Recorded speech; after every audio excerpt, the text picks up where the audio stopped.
பலருடைய காலத்திலே கல்வெட்டுகள் வந்து பார்த்தீங்கன்னா இதை சிங்கப்புர நாடு அப்படின்னு சொல்லுவாங்க. சைவமும் வைணமும் வீழ்ச்சி அடைஞ்சிருக்கு. அதை திரும்ப மீட்டு எடுக்கணும் அப்படின்றதுக்காக தான் ஆழ்வார்களும் நாயன்மார்களும் தோன்றியிருக்காங்க. அந்த கல்வெட்டு வந்து இந்த சமண பள்ளிக்கு விலக்கரிக்கிறதுக்காக 400 ஆடுகள் தானமாக கொடுத்ததை சொல்லுது. நம்ம தேடி வந்து அந்த கல்வெட்டு எங்கே இருக்குது அப்படின்னு பார்த்தீங்கன்னா இந்த தரையில் தான் இருக்குது. கீழே குனிஞ்சு பார்த்தீங்கன்னா தெரியும், இந்த தரைப்பகுதியில் நம்ம தேடி வந்து அந்த கல்வெட்டு இருக்குது. அந்த ஐன்னு சொல்லக்கூடிய அந்த எழுத்து தமிழ்நாட்டிலேயே முதலாக எங்கே கிடைக்குது அப்படின்னா இந்த செஞ்சிக்கு பக்கத்தில் இருக்கக்கூடிய திருநாதர் குன்றில் இந்த கல்வெட்டில் தான் முதலாக ஐ என்ற எழுத்து கிடைக்குது. ஐ இம் ப இத் தே ழ 57 இன்றையிலிருந்து ஒரு 1500 ஆண்டுகளுக்கு முற்பட்ட எழுத்து தான் நம்ம உட்காந்து படிக்கிறோம். இந்த இடத்துல ஒரு உட்காந்து என்ன பண்ணியிருக்காருன்னா 57 நாட்கள் உண்ணா நோன்பு இருந்து உயிர் துறந்திருக்காரு. இங்கே ஏராளமான சமண துறவிகள் வாழ்ந்திருக்காங்க. கூடவே இது ஒரு சமண பள்ளியா இருந்திருக்கு. ஏன் இந்த சமண துறவிகள் இது மாதிரியான கடுமையான ஒரு துறவு வாழ்க்கையை மேற்கொண்டாங்க அப்படின்னு பார்த்தீங்கன்னா அதுக்கு பின்னாடி நிறைய காரணங்கள் இருக்கு. மண்மரபு இது தொன்மையின் அடையாளம். மண்மரபு இது தொன்மையின் அடையாளம். இது மண்மரபு தொன்மையின் அடையாளம். இது மண்மரபு தொன்மையின் அடையாளம். மண்மரபு இது மண்ணின் மரபு தொன்மையின் அடையாளம். மண்ணின் மரபை போற்றுவோம், தொன்மையை மதிப்போம்.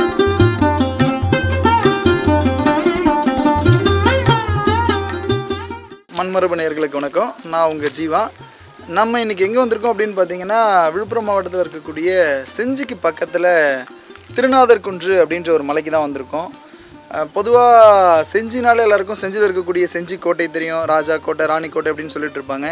இதை தாண்டி ஒரு முக்கியமான ஒரு மலைக்குன்று செஞ்சி பக்கத்தில் இருக்குது. அந்த மலைக்கு தான் வந்திருக்கோம். அது வந்து சிறுகடம்பூர் அப்படின்னு சொல்லக்கூடிய பெயர்லையும் அழைக்கப்படுது. சிறுகடம்பூர் அப்படின்ற பகுதியும் இந்த மலை அமைந்திருக்கக்கூடிய பகுதிக்கு உண்டு. இங்கே வந்து சமண துறவிகள் தவனோற்ற இடம் அது. அதனால் இது திருநாதர் குன்று அப்படின்ற பெயர்லையும் அழைக்கப்படுது. ரொம்ப முக்கியமான, குறிப்பாக நம்முடைய தமிழ் மொழிக்கு ஒரு முக்கியமான ஒரு பங்காற்றி இருக்கக்கூடிய ஒரு மலைக்கு தான் நம்ம இப்போ போகிறோம். நிறைய சுவாரஸ்யமான விஷயங்கள் இந்த மலையில் இருக்குது. ஒவ்வொன்றும் அதை பற்றி பார்க்கலாம் வாங்க. சார், இப்போது நான் இந்த இடத்த பற்றி சர்ச் பண்ணும்போது இந்த சிம்மபுரி நாடு அப்படின்ற வார்த்தை வந்து அதிகமாக வந்துட்டே இருந்தது. அதை பற்றி கொஞ்சம் சொல்லுங்கள். ஆமாம், இந்த பகுதி வந்து நம்ம செஞ்சி அப்படின்னு எல்லாருக்கும் தெரியும். இது வந்து பலருடைய காலத்திலே கல்வெட்டுகளில் வந்து பார்த்திங்கன்னா இதை சிங்கப்புர நாடு அப்படின்னு சொல்லுவாங்க. சிங்கபுரி அப்படின்ற பல பெயர்கள் இதுக்கு உண்டு. இந்த செஞ்சின்ற பெயர் அந்த சிங்கபுரி அப்படின்றதுலேருந்து தான் மருவி வந்திருக்கு பின்னாடி. இன்றைக்கி செஞ்சி அப்படின்னு நம்ம சொல்லிட்டு இருக்கோம் இல்லைங்களா, அந்த பெயர் இந்த சிங்கப்புர நாடு அப்படின்றது தான் பின்னால் மருவி செஞ்சி அப்படின்ற பெயர் அழைக்கப்படுது. இந்த எல்லாமே ஒன்றா சேர்ந்தது இதுவரையிலும் இருக்கக்கூடிய, அதாவது இன்றைக்கி பக்கத்தில் சிங்கவரம்னு ஒரு ஊர் இருக்குது. எல்லாருக்கும் ரொம்ப ஃபெமிலியராக தெரிஞ்ச ஒரு ஏரியா. சிங்கவரத்தில் இருக்கக்கூடிய ரங்கநாதர், அதாவது அதுவும் பல்லவர் காலத்தை சேர்ந்த ஒரு குடைவரை, ரொம்ப பெரிய ஒரு அனந்த சைன கோலத்தில் இருக்க மாதிரியான ஒரு பெருமாளுக்காக எடுக்கப்பட்ட ஒரு குடைவரை. ரொம்ப படுத்த மாதிரியான ஒரு நிலையில் இருப்பார் பெருமாள். அந்த பகுதி வந்து இன்றைக்கி சிங்கவரம்னு அழைக்கப்படுது. இன்றைக்கி இது பிரிஞ்சு செஞ்சி அப்படின்னு சொல்கிறாங்க. இது எல்லாம் ஒன்றா சேர்ந்தது தான் இந்த சிங்கப்புர நாடு அப்படின்னு அழைக்கப்பட்டிருக்கு. அதில் இருக்கக்கூடிய ஒரு பகுதி தான் இந்த திருநாதர் குன்று. கொஞ்சம் இன்றைக்கி வந்து பார்த்திங்கன்னா செஞ்சியில் நம்ம ராணி கோட்டைன்னு சொல்கிறோம் இல்லைங்களா, அந்த மலையோடைய பின்புறத்தில் இருக்கக்கூடிய இடத்துக்கு தான் நம்ம வந்திருக்கோம். அந்த மலையை அந்த மலைக்கு கொஞ்சம் பின்னாடி இருக்குது. இந்த பகுதியை வந்து சிறுகடம்பூர் அப்படின்னு அழைக்கிறாங்க. நம்ம இப்போ ரொம்ப ஃபெமிலியராக எல்லாரையும் கேட்டிங்கன்னா திருநாதர் குன்று அப்படின்னா எல்லாருக்கும் தெரியும். சமணம் சார்ந்த நிறைய விஷயங்கள் இங்கே கொட்டி கிடக்கு. நிறைய சமண துறவிகள் தவம் நோற்ற இடம். குறிப்பாக நிறைய முக்கியமான கல்வெட்டுகள் தமிழ் எழுத்து வளர்ச்சி நம்ம பார்ப்போம். தமிழ் எழுத்து தோன்றியதுலேருந்து நமக்கு ஆரம்ப காலத்தில் தமிழ் எழுத்துன்னு சொல்கிறோம் இல்லைங்களா, 2000 ஆண்டுகளுக்கு முற்பட்ட தமிழ் எழுத்து, அந்த தொடக்கத்திலேருந்து கொஞ்சம் வளர்ந்த நிலையை பற்றி நம்ம தெரிஞ்சுக்கணும் அப்படின்னாலும் தமிழில் சில முக்கியமான கல்வெட்டுக்களில் தவிர்க்கப்படாத ஒரு இடத்துல வைக்க வேண்டிய கல்வெட்டுக்களில் இந்த திருநாதர் குன்றில் இருக்கக்கூடிய கல்வெட்டு. அந்த கல்வெட்டுடைய செய்தி என்ன, அந்த கல்வெட்டு ஏன் அவ்வளவு முக்கியத்துவம் வாய்ந்தது, தமிழுக்கு ஒரு தொண்டாட்சிய கல்வெட்டு அப்படின்னு சொல்கிறேன் இல்லைங்களா, அப்போ அந்த வகையில் இந்த கல்வெட்டில் என்ன அப்படி முக்கியத்துவம் இருக்குது அப்படின்றத நம்ம போய் பார்க்கலாம் வாங்க. இந்த இடம் வந்து சமணம் சார்ந்தது அப்படின்றத வந்து நீங்கள் சொல்லியிருந்தீங்க. இந்த சமணம் அப்படின்ற பொருளும் அதுக்கான பொருளும் அது வந்து நம்ம தமிழக வரலாறுல அதுக்கான இடங்களும் எப்படிப்பட்டதாக இருந்தது சார்?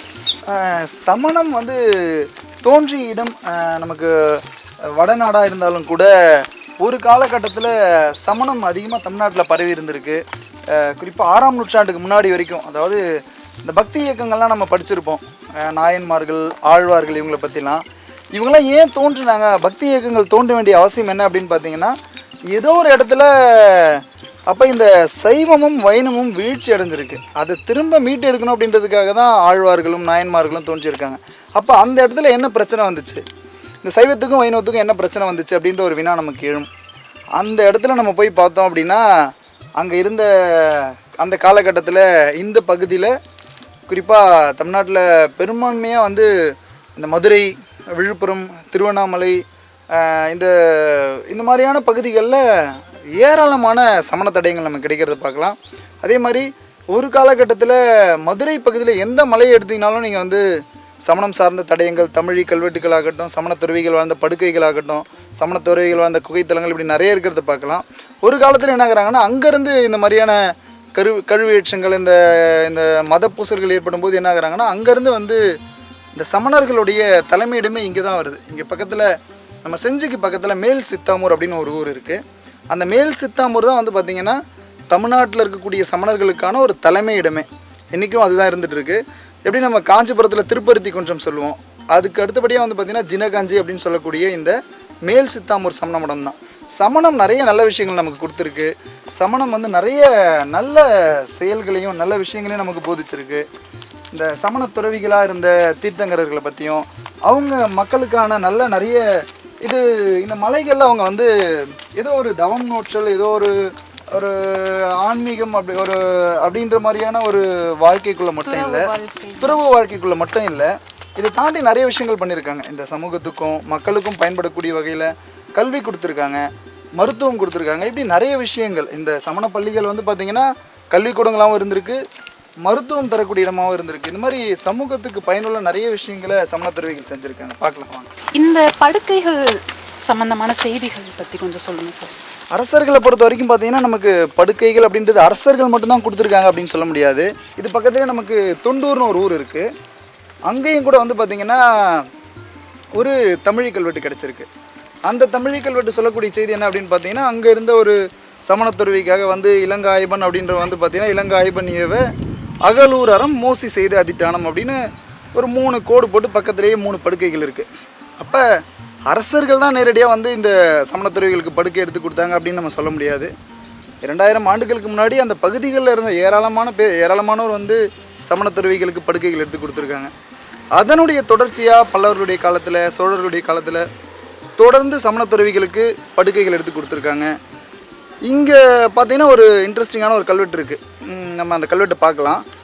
பல்லவர்களுடைய காலத்தில் வந்து ஒரு 400 ஆடுகள் வந்து இங்கே இருந்த இந்த சமணத்துறவிகள் இருந்த இந்த குகைத்தலத்தில் வாழ்ந்த சமணத்துறவிகள் அவங்களோட வழிபாட்டுக்காக விலக்கெரிக்கிறதுக்காக 400 ஆடுகள் தானம் கொடுத்ததை பற்றி இந்த ஒரு கல்வெட்டு சொல்லுது. இப்போ இப்படி அரசர்களும் என்ன பண்ணியிருக்காங்கன்னா, இந்த சமணத்துறவிகளுக்கு அவங்களால முடிஞ்ச நிறைய விஷயங்களை செஞ்சுருக்காங்க.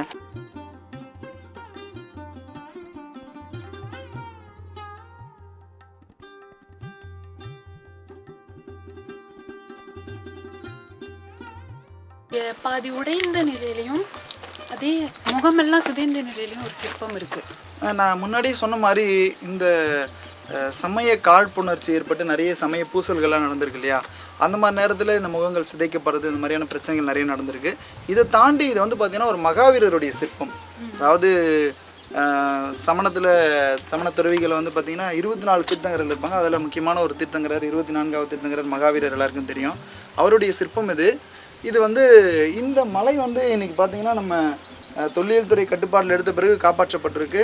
இது இல்லைனா இன்னும் கொஞ்சம் நாளில் இந்த மலை உடைக்கப்பட்டிருக்கும். இந்த செஞ்சி பகுதியில் இருக்கக்கூடிய ஏராளமான மலைகள் வந்து கல் குவாரிகளுக்காக எடுத்து உடைச்சிருக்காங்க. அந்த மாதிரி நிறைய மலைகள் உடைஞ்சிருக்கு. இதுவும் அந்த மாதிரி ஒரு வகையில் உடைக்கப்பட்டது தான் இந்த கல். பின்னாடி இது தடுத்து நிறுத்தப்பட்டிருக்கு. இப்போ இந்த மகாவீரருடைய சிலை பார்த்திங்கன்னா ஒரு பாதி இதுலேயும் ஒரு பாதி இதுலேயும் உடஞ்ச நிலையில் இருக்கிறத பார்க்கலாம். அதே மாதிரி இதுக்கு பின்னாடி போய் பார்த்திங்கன்னா உங்களுக்கு தெரியும், ஒரு பல்லவர் காலத்தை சேர்ந்த ஒரு கல்வெட்டு இதுக்கு பின்னாடி இருக்குது. இந்த சிலையில் மேலே ஏறி பார்த்தீங்கன்னா தெரியும்.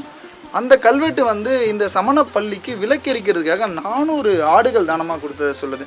அதாவது அந்த ஆடுலேருந்து வரக்கூடிய பாலை எடுத்து அதுலேருந்து நெய் எடுத்து விலக்கெரிக்கிறதுக்காக 400 ஆடுகள் தானம் கொடுக்கப்பட்டதை சொல்லுது.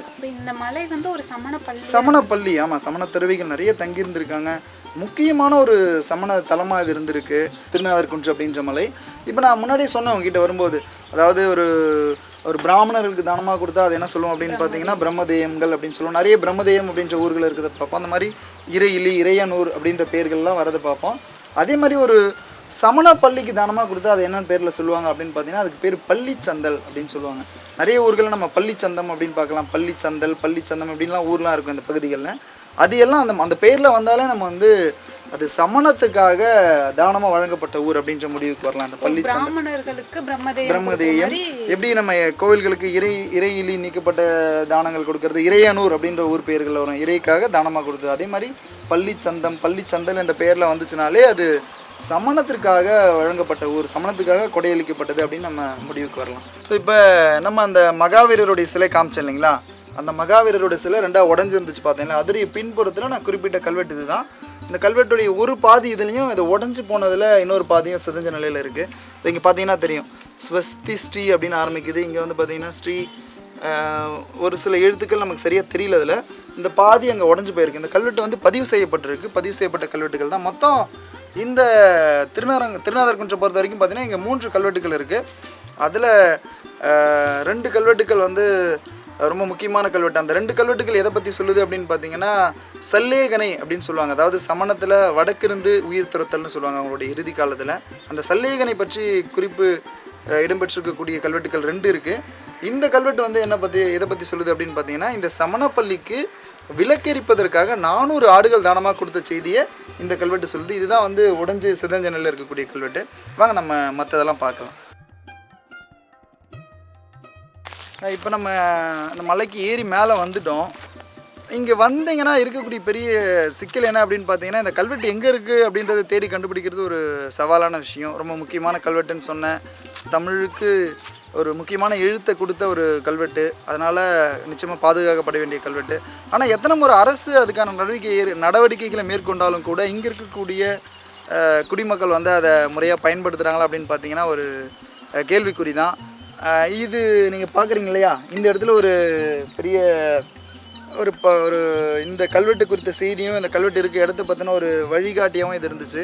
இது கம்பியோடு வெட்டி கொண்டு போயிட்டாங்க. ஸோ இந்த மாதிரி நிறைய சிக்கல்களும் இருக்கிறத பார்க்க முடியுது.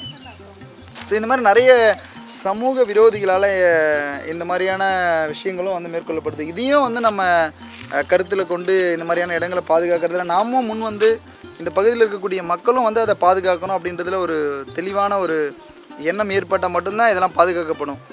ஸோ இதுக்கு நம்முடைய பங்களிப்பையும் கட்டாயம் நம்ம ஒவ்வொருத்தரும் செலுத்தணும்.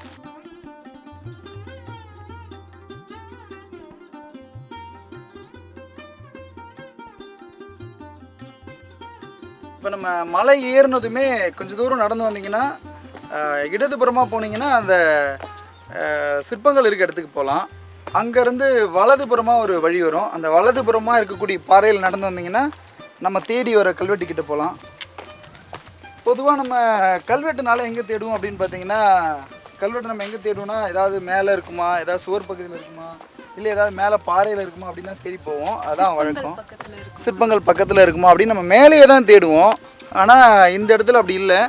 நம்ம தேடி வந்த அந்த கல்வெட்டு எங்கே இருக்குது அப்படின்னு பார்த்தீங்கன்னா இந்த தரையில் தான் இருக்குது. கீழே குனிஞ்சு பார்த்தீங்கன்னா தெரியும், இந்த தரைப்பகுதியில் தான் நம்ம தேடி வந்த அந்த கல்வெட்டு இருக்குது.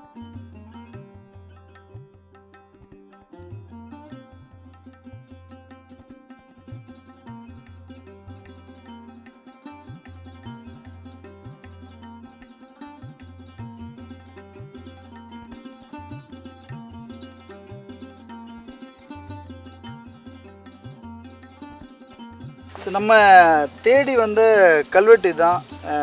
முக்கியமாக இந்த கல்வெட்டை பார்க்குறதுக்காக தான் நம்ம இந்த திருநாதர்குன்றம் மலைக்கே வந்தோம்.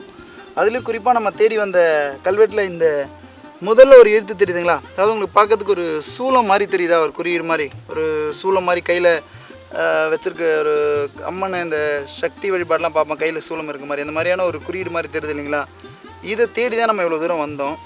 அப்படி என்ன இதில் சிறப்பு அப்படின்னு பார்த்தீங்கன்னா ஐ அப்படின்ற ஒரு எழுத்து நம்ம எல்லாருக்கும் தெரியும்.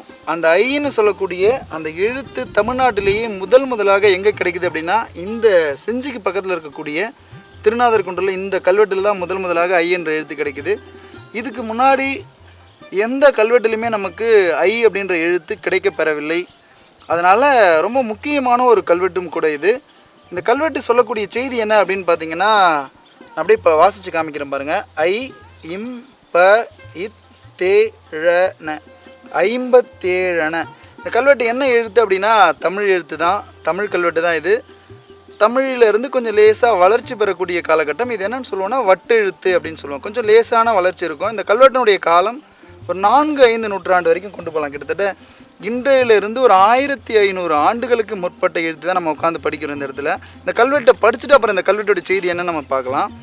57 முதல் வரி என்னன்னு பார்த்தீங்கன்னா ஐ. இதுதான் வந்து நமக்கு கிடைக்கிற முதல் ஐ. இன்றைக்கி நம்ம நிறைய ஐ எழுதுகிறோம் இல்லைங்களா? ஐ என்ற எழுத்து நம்ம இன்றைக்கி ஒரு வளர்ந்த நிலையில் எழுதுகிறோம். அதனுடைய தொடக்க காலம் இதுதான் ஐ அப்படின்ற எழுத்து. ஐ இம் ப இத்தேழன 57. இது சா. இதெல்லாம் உங்களுக்கு பார்க்கும்போது நல்லா தெரியும். சா ந இன் நோ இற்ற சனநோற்ற.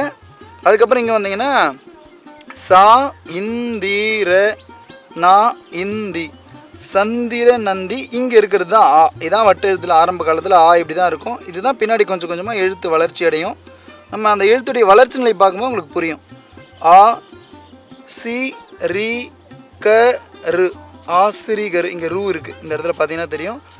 ஆசிரிகரு நீ சி தி கை நிசீதிகை. அதாவது இந்த கல்வெட்டு முழுசாக நான் ஒரு முறை வாசித்து காமிக்கிறேன். 57 சனநோற்ற சந்திர நந்தி ஆசிரிகரு நிசீதிகை. இப்போ இந்த கல்வெட்டு சொல்லக்கூடிய செய்தி என்ன அப்படின்னு பார்த்தீங்கன்னா, சமணத்தில் ஒரு விஷயம் இருக்குது. அதாவது சமண துறவிகள் என்ன பண்ணுவாங்கன்னா, அவங்களுடைய இறுதி காலத்தில் வடக்கிருத்து உயிர் துறத்தல்னு சொல்லுவாங்க. அதாவது வடக்கிருத்தல் அப்படின்னா சல்லேகனை அப்படின்னு சொல்லுவாங்க. சல்லேகனை அப்படின்ற ஒரு சொல்லு. அதாவது அவங்களுடைய இறுதி காலத்தில் என்ன பண்ணுவாங்கன்னா, தமிழில் ரொம்ப தெளிவாக சொல்லணும்னா அதுக்கு பேர் உண்ணா நோன்பு. அவங்களோட இறுதி காலத்தில் எந்த உணவையும் எடுத்துக்க மாட்டாங்க. அப்படி இந்த நம்ம ஏற்கனவே சொன்ன மாதிரி இந்த திருநாதர் குன்று ஒரு சமணப்பள்ளின்னு சொல்லியிருந்தேன். இந்த சமணப்பள்ளியில் ஆசிரியராக இருந்த சந்திரநந்தி, இவரோட பேர் இங்கே வருது. இந்த ஆசிரியரோட பேர் என்னென்னா சந்திரநந்தி ஆசிரியர் நிசீதிகை. நிசீதிகைனா ஒரு உயிர் நீத்த இடம், அதுக்கு பேர் நிசீதிகை அப்படின்னு சொல்லுவாங்க. இது ஒரு நிசீதிகை கல்வெட்டு. அவர் இங்கே வந்து வடக்கிருந்து உயிர் தந்திருக்காரு. இப்போ நான் உட்காந்துருக்கேன் இது இந்த இடத்துல, இந்த பாறையில் இந்த இடத்துல அவர் உட்காந்து என்ன பண்ணியிருக்காருன்னா 57 நாட்கள் உண்ணா நோன்பு இருந்து உயிர் திறந்திருக்காரு. அதாவது இந்த 57 அப்படின்னு சொல்கிற இந்த 57 தான் முதல் முறையாக ஐ என்ற சொல் கிடைக்குது. அப்போ ஒரு சந்தேகம் வரலாம் உங்களுக்கு, 57 நாள் சாப்பிடாமல் யாராவது உயிர் வாழ முடியுமா அப்படின்ற ஒரு வினா அவங்க எல்லாருக்குமே வர்றது இயல்பான ஒன்று தான். இப்போ 57 நாள் தொடர்ந்து சாப்பிடாமல் இருப்பாங்களா அப்படின்ற கேள்வி வந்துச்சுன்னா, இப்போ என்ன பண்ணுவாங்கன்னா கொஞ்சம் கொஞ்சமாக உணவு குறைச்சிப்பாங்க. முதல்ல என்ன பண்ணுவாங்கன்னா, ஒரு திட உணவுகளை ஒரு 3 வேளை சாப்பிட்டுட்டு இருக்காங்களா அதை ஒரு வேளையாக்குவாங்க. அப்போ திட உணவு இருக்கிறத ஒரு திரவ உணவுகளாக மாற்றுவாங்க. அப்போ கொஞ்சம் கொஞ்சமாக திரவ உணவுகளை எடுத்துப்பாங்க. பின்னால் என்ன பண்ணுவாங்க அப்படின்னு பார்த்தீங்கன்னா, அதையுமே தவிர்த்துட்டு என்ன பண்ணுவாங்கன்னு பார்த்தீங்கன்னா எச்சில் மட்டும் முழுங்கிட்டு இருப்பாங்க. பின்னாடி அதையுமே நிப்பாட்டுவாங்க. இப்படி கொஞ்சம் கொஞ்சமாக நிறுத்தி என்ன பண்ணுவாங்கன்னா ஒரு கடுமையான ஒரு உண்ணா நோன்பினை மேற்கொள்வாங்க. இப்படி இந்த சமணப்பள்ளியுடைய ஆசிரியராக இருந்த சந்திரநந்தி அப்படின்றவர் உண்ணா நோன்பு இருந்து இந்த இடத்துல வடக்கிருந்து என்ன பண்ணியிருக்காரு, தன்னுடைய உயிரை துறந்திருக்காரு. ஸோ அதனுடைய நினைவாக என்ன பண்ணியிருக்காங்கன்னா, இந்த இடத்துலையே அவர் வடக்கிருந்த இந்த தரையில், அதனால தான் இந்த கல்வெட்டு தரையில் இருக்கும். அதாவது சந்திரநந்தி, அதாவது 57 சனநோற்ற சந்திரநந்தி ஆசிரியர் நிசீதிகை. அப்போ 57 நாள் சந்திரநந்தி அப்படின்ற ஒரு ஆசிரியர் உண்ணா நோன்பு இருந்து உயிர் துறந்திருக்கார் அப்படின்றத இந்த கல்வெட்டு செய்தி குறிப்பிடுது. இதனுடைய காலம் 4-5 நூற்றாண்டு, அதாவது சற்றப்ப 1500 ஆண்டுகளுக்கு முன்னாடி ஒரு சமணத்துறவி சந்திரநந்தி அப்படின்றவர் இந்த இடத்துல வடக்கிருந்து உண்ணா நோன்பு இருந்து உயிர் துறந்திருக்கார் அப்படின்னு சொல்லக்கூடிய ஒரு கல்வெட்டு. இப்போ இந்த கல்வெட்டில் இருக்க இந்த முதல் எழுத்து தான் ஐன்னு சொல்கிறீங்க சார். ஸோ இப்போ அதோட இன்னொன்று ஒன்று குறிப்பிட்டீங்க, இதுக்கும் முன்னாடி நம்மளுக்கு எந்த கல்வெட்டுகள்லையும் எழுத்து பொறிப்பாக ஐன்றது கிடைக்கவே இல்லை. அப்போ இதுதான் ஐக்கான வடிவம்ன்றதை நம்ம எப்படி உறுதிப்படுத்தணும்? இது ஒரு நல்ல கேள்வி. இப்போ இந்த கல்வெட்டை கண்டுபிடிக்கும் போது தொல்லியல் ஆய்வாளர்கள் மத்தியில், கல்வெட்டு ஆய்வாளர்கள் மத்தியில் நிறைய சலசலப்பு, நிறைய ஒரு முரண்பாடான கான்ட்ரவர்சியான விஷயங்கள் ஓடிச்சு. அதாவது இது எப்படி ஐன்னு எடுத்துக்கிறது அப்படின்றதுல நிறைய கான்ட்ரவர்சி. அப்போ இது ஆரம்பத்தில் படிக்கும்போது 37 அப்படின்னு படித்தாங்க. இது மூவாக இருக்கலாம் அப்படின்னு சொல்லி சில ஆய்வாளர்கள் படிச்சிருக்காங்க.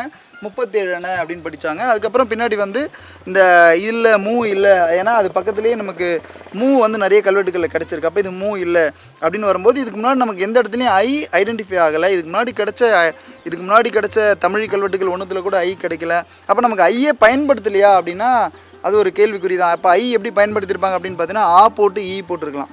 இப்படி பயன்படுத்தப்பட்டிருக்க வாய்ப்பு இருக்குது. நமக்கு இதுவரையிலும் கிடைக்கல.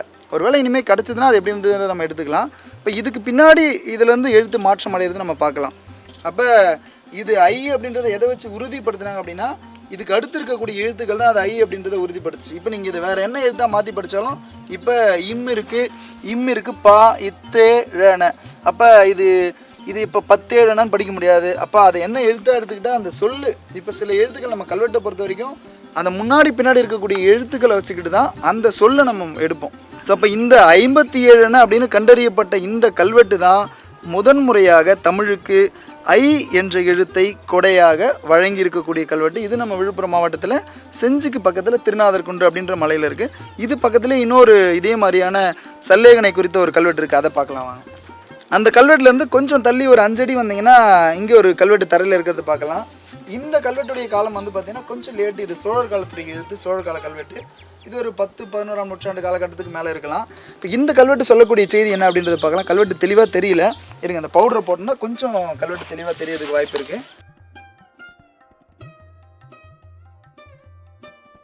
இப்போ நான் போடுறது வேறு ஒன்றுமே இல்லை, நம்ம வீட்டில் கோலம் போடுறதுக்கு பயன்படுத்துவோம் இல்லைங்களா, அந்த கோலப்பொடி தான். அவசரத்துக்கு கல்வெட்டு படிக்கிறதுக்கு இது ஒரு எளிமையான வழிமுறை. ஆனால் கல்வெட்டுக்களை எந்த வகையிலையும் நம்ம சேதப்படுத்தக்கூடாது. கல்வெட்டுக்கள் சிதிலமடையும்படியான எதையும் போட்டு தேய்க்கிறது இந்த மாதிரியான விஷயங்களை பண்ணக்கூடாது. இது வந்து காற்றுல பறந்துடும், ஒன்றும் பிரச்சனையாகாது. நாங்கள் போகும்போது தொடச்சி விட்டு போயிடுவோம். இது பார்க்குறவங்க நீங்கள் யாரும் இந்த மாதிரி ஏதாவது கல்வெட்டுக்களை வந்து சேதப்படுத்தக்கூடிய வகையில் எந்த விஷயத்தையும் பண்ணக்கூடாது, அது ரொம்ப முக்கியம்.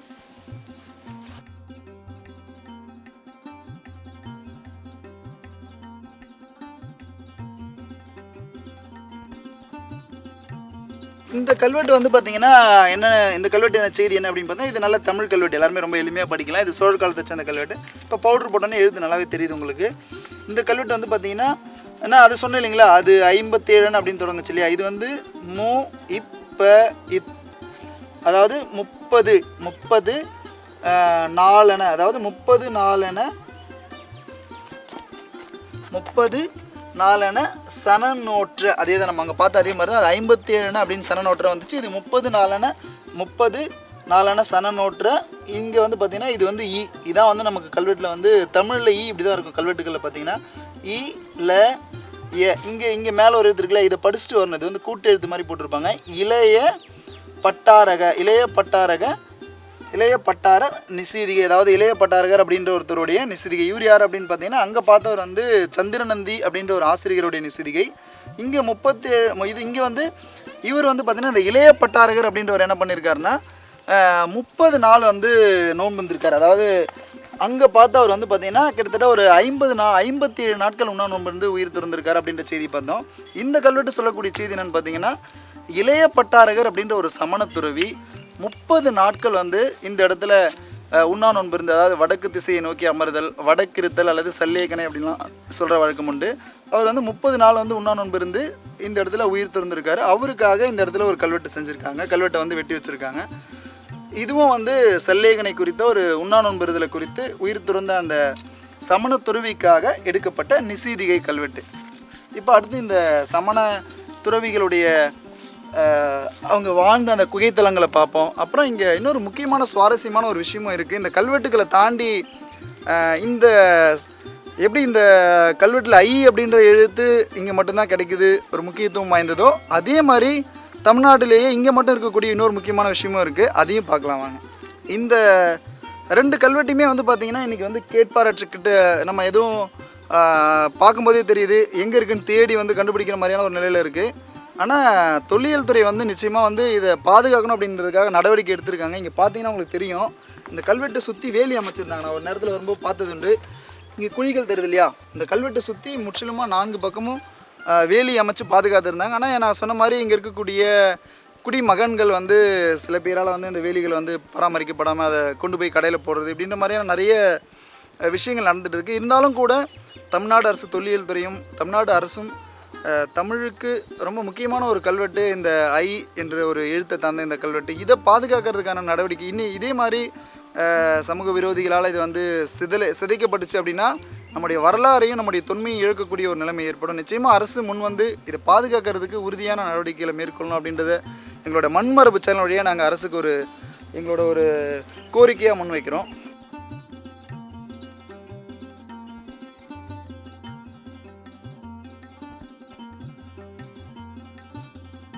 இப்போ நம்ம இந்த திருநாதர் குன்றில் இருக்கக்கூடிய இயற்கையான இந்த குகை தலத்துக்குள்ளே இருக்கோம்.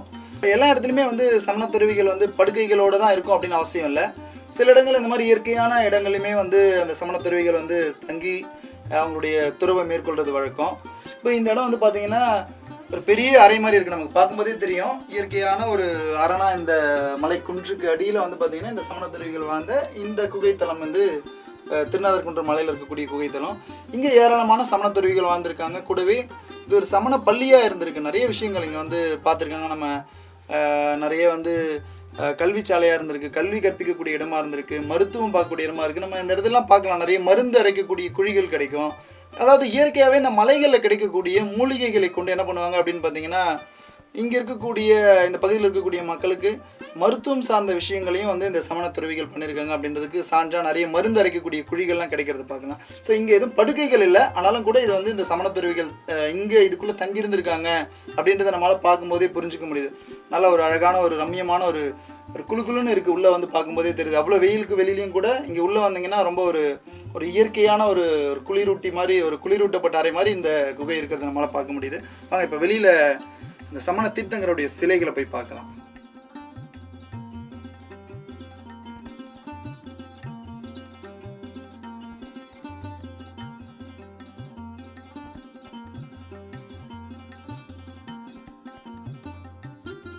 இப்போ இங்கே இந்த மலையில் நம்ம வரும்போதே பார்த்தீங்கன்னா, இந்த மலையில் உள்ளே வரும்போதே இந்த ஒரு பெரிய பாறையில் வந்து பார்த்தீங்கன்னா வலதுபுறத்தில் மேலே ஒரு நின்ற நிலையில் ஒரு பார்ஸ்வநாதருடைய சிற்பம் இருக்கிறத பார்க்க முடியுது. பார்ஸ்வநாதருடைய 2 பக்கமும் வந்து பார்த்திங்கன்னா சாமரங்கள் காட்டப்பட்டிருக்கு. பார்ஸ்வநாதர் பத்மத்து மேலே இது மேலே ஆசனத்தில் நின்ற மாதிரி, அவருக்கு மேலே தலைக்கு மேலே முக்குடை காட்டப்பட்டிருக்கு. அந்த 3 முக்குடை அப்படின்னு சொல்லுவாங்க சமணத்தில். சமண தீர்த்தங்கர்கள் எல்லாருக்குமே வந்து இந்த மாதிரி முக்குடை காட்டப்படுறது வழக்கம். இது பார்ஸ்வநாதருடைய சிற்பம்.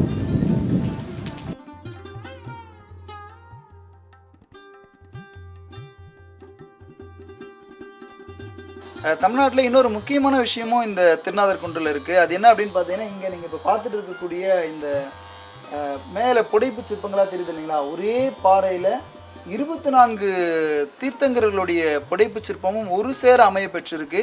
அதாவது ஒரு வரிசைக்கு 12 தீர்த்தங்கரர் வீதம், கிட்டத்தட்ட 2 வரிசைகளாக 24 தீர்த்தங்களுடைய சிற்பங்களுமே புடைப்பு சிற்பங்களாக இங்கே காணப்படுது.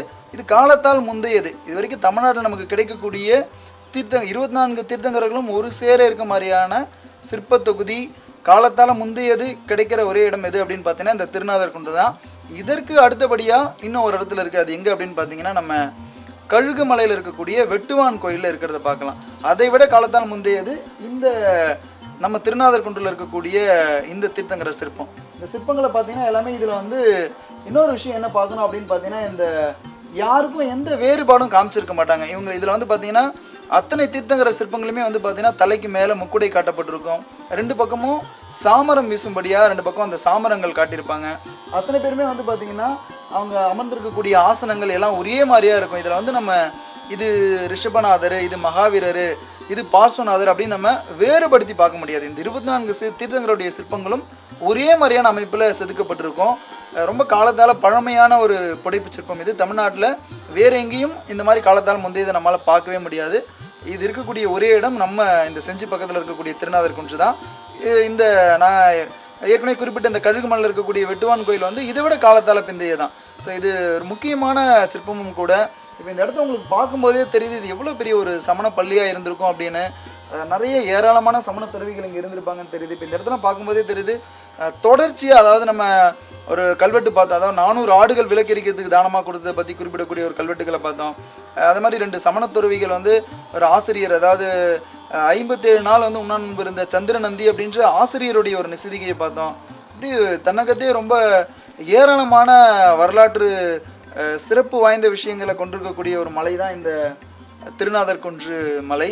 ஸோ நான் ஏற்கனவே சொன்னேன் இல்லைங்களா, இந்த சமண துறவிகள் வந்து இங்கே வாழும்போது வந்து பார்த்திங்கன்னா இங்கே இருந்த சமண துறவிகள் வந்து நிறைய அதாவது மருத்துவம் சார்ந்த விஷயங்கள் நிறைய செஞ்சுருக்காங்க. அதாவது நிறைய மருந்துகளை இங்கே இருக்கக்கூடிய இந்த காட்டில் இயற்கையாக கிடைக்கக்கூடிய மூலிகைகள்லாம் எடுத்து அதுலேருந்து நிறைய மருந்துகளை இந்த பகுதியில் இருக்கக்கூடிய மக்களுக்கு கொடுத்துருக்காங்க அப்படின்னு சொல்லியிருந்தா, அதுக்காக அங்கங்கே நிறைய மருந்து குழிகள் இந்த மாதிரி இருக்கிறது பார்க்கலாம். இது வந்து மருந்து குழிகள், அதாவது அந்த மூலிகைகள்லாம் இலைகள்லாம் பறிச்சுட்டு வந்து அதிலேருந்து மூலிகை எடுக்கிறதுக்காக பயன்படுத்தின மருந்து குழிகள் இந்த மாதிரி நிறைய இங்கே இருக்கிறத பார்க்கலாம். இதுக்கு பேர் நம்ம இது இந்த மருந்து அரைக்கிறதுக்காக பயன்படுத்தப்படக்கூடிய குழி.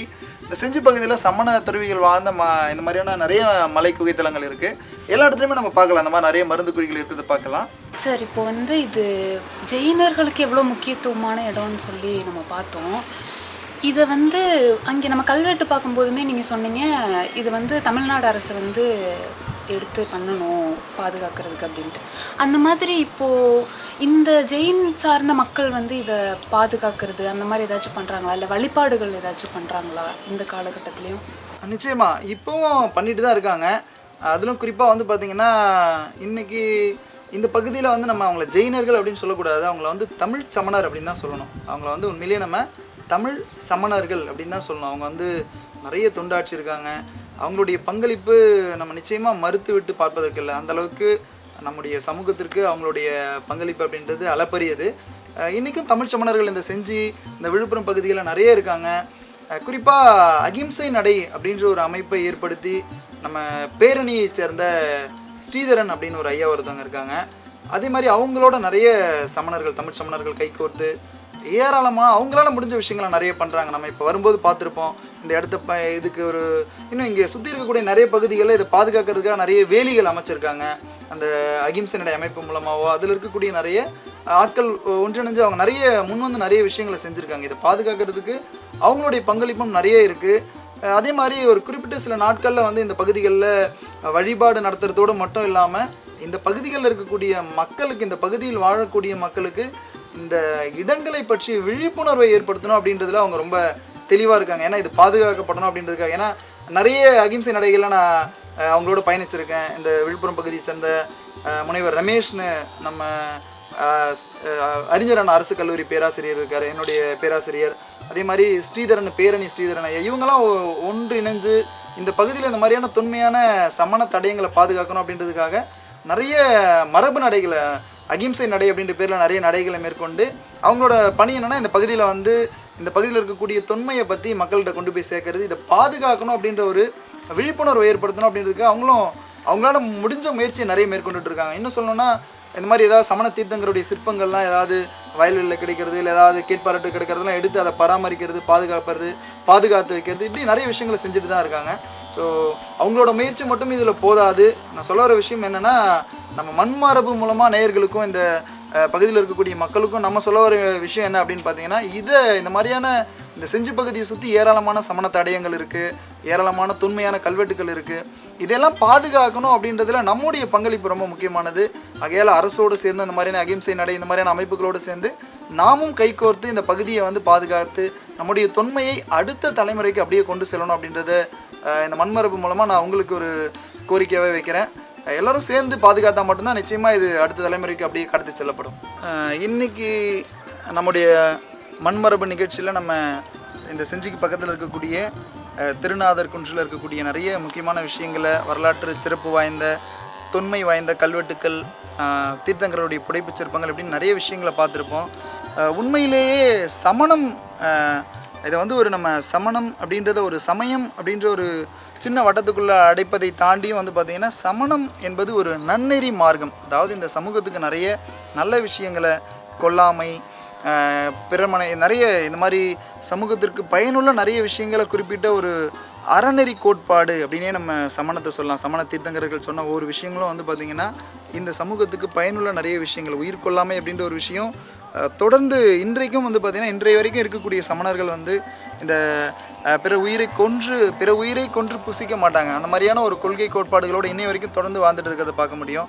அதே மாதிரி இந்த சமண துறவிகள் நமக்கு தெரியும் இங்கே இருக்கக்கூடிய ஏன் இந்த சமண துறவிகள் இது மாதிரியான கடுமையான ஒரு துறவு வாழ்க்கையை மேற்கொண்டாங்க அப்படின்னு பார்த்தீங்கன்னா அதுக்கு பின்னாடி நிறைய காரணங்கள் இருக்குது.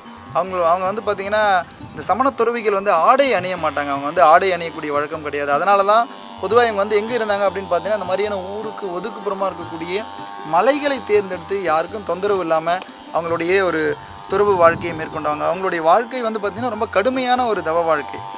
அதே மாதிரி இன்றைக்கி நம்ம கேள்விப்பட்டிருப்போம் இந்த சமணர்கள் வந்து 6 மணிக்கு மேலே உணவு அருந்த மாட்டாங்க, அதாவது விளக்கு வச்சதுக்கப்புறம் சாப்பிட மாட்டாங்க அப்படின்ற ஒரு சொல்லாடல் இருக்கிறத நம்ம பார்த்துருப்போம். அதுக்கும் காரணம் என்ன அப்படின்னு பார்த்தீங்கன்னா இந்த சமண துறவிகள் வந்து அதாவது விளக்கு வச்சதுக்கு பின்னாடி சாப்பிடாததுக்கான காரணம் என்னென்னா விளக்கை ஏற்றி வைத்து உணவு அருந்தும்போது ஏதாவது அந்த விளக்கோடைய ஒளியில் ஏதாவது பூச்சிகளோ இல்லை இந்த மாதிரியான ஏதாவது உயிரிகள் வந்து விழுந்து இறந்துபடும் அப்படின்ற ஒரு உயரிய நோக்கத்துக்காக தான் வந்து பார்த்திங்கன்னா விளக்கு வச்சதுக்கப்புறம் சாப்பிட மாட்டாங்க. இன்றைக்கும் கூட லைட்லாம் வந்துருச்சு, ஆனாலும் கூட சமணர்கள் வந்து 6 மணிக்கு மேலே உணவு எடுத்துக்க மாட்டாங்க அப்படின்னு நம்ம பார்த்துருப்போம். இதனுடைய தொடர்ச்சியாக இந்த மாதிரியான சில விஷயங்கள் இருக்கிறத நம்மளால் பார்க்க முடியுது. இப்படி இந்த இன்றைக்கி தான் நம்ம கொரோனா வந்ததுக்கு முன்னாடி எல்லோரும் நிறைய மாஸ்க்லாம் போட்டு சுற்றிட்டு இருப்போம். ஆனால் சமணர்கள், அந்த சமணத்துறைகள் வந்து பார்த்திங்கன்னா பன்னெடுங்காலமாக வந்து பார்த்திங்கன்னா அவங்க இந்த மாதிரி அவங்களோட முகத்துக்கு நேராக ஒரு மாஸ்க்கு கட்டிக்கிட்டு அவங்க நடந்து போகிற பாதைகள்லாம் பெருக்கிட்டு போகிறது, கண்ணுக்கு தெரியாத நுண்கிருமிகள் கூட கொல்லப்படக்கூடாது அப்படின்ற ஒரு அந்த கொல்லாமை அப்படின்ற ஒரு விஷயத்தில் ரொம்ப கடுமையான ஒரு வாழ்வியல் நெறியை பின்பற்றியவர்கள் சமணர்கள். ஆகையால் சமணம் அப்படின்றது மதம் அல்ல, அது ஒரு அனைவரும் நல்வழிப்படுத்தக்கூடிய ஒரு நல்வழி மார்க்கம் அப்படின்னே சொல்லலாம். இன்றைய நிகழ்ச்சி உங்கள் எல்லாருக்கும் ரொம்ப பயனுள்ளதாக இருந்திருக்கும் அப்படின்னு நம்புகிறோம். உறுதியாக இதே மாதிரி தொடர்ந்து இந்த தமிழ்நாட்டில் இருக்கக்கூடிய தொன்மையான எச்சங்களை உங்கள்கிட்ட கொண்டு வந்து சேர்க்கறதுல நாங்கள் மண்மரபு தொடர்ந்து உங்களோட பயணிக்க இருக்கோம். நீங்களும் தொடர்ந்து எங்களோட பயணிங்க, தொடர்ந்து உங்களுடைய ஆதரவு கொடுங்க. இந்த மண்மரபு சேனலை லைக் பண்ணுங்கள், ஷேர் பண்ணுங்கள், சப்ஸ்கிரைப் பண்ணுங்கள். நன்றி. வேறொரு நிகழ்ச்சியில் உங்களோட சந்திக்கும் வரை உங்களிடம் விடைபெறுவது உங்கள் ஜீவா. இது மண்மரபு தொன்மையின் அடையாளம். லைக் பண்ணுங்க, சப்ஸ்கிரைப் பண்ணுங்க, ஷேர் பண்ணுங்கள்.